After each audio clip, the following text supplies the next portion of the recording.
Hello everyone, my name is Liz Pardy, and in this short video we will show Runme 2.0 headline feature, Shebang support. What's exciting is that now you can run all sorts of programming languages inside your notebooks. If you haven't used Runme before, let's find out what it is. Why don't we just ask Runme? If we go to the Runme tab, we can ask the AI chat, what is Runme? Runme is interactive runbooks built with Markdown.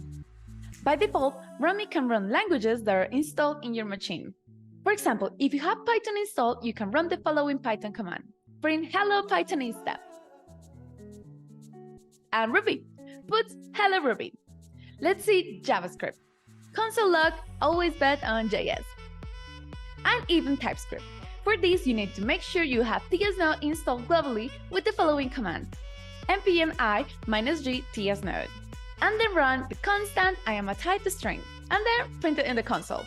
But if we pass a number instead, we can see the full TypeScript error. Runme will attempt to auto-detect common language runtimes such as tsnode, dnode, Python, or Ruby, even Perl and Lua. You can find a full list of runtimes in the documentation and always specify your own in the cell configuration. Now let's see another example that involves different languages and a REST API.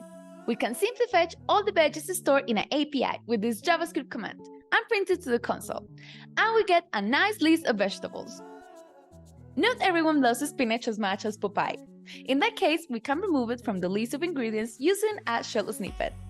And finally, we pipe it into a Ruby snippet to sort and print a list of the remaining veggies. So, in one single example, we use JavaScript, Shell, and Ruby, passing data around them. Easy peasy. Needless to say, you could also write snippets to, let's say, generate and insert fake data into the API. Anything is possible.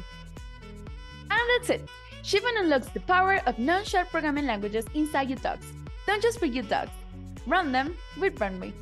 I hope you enjoyed this video and install Runme now. Bye!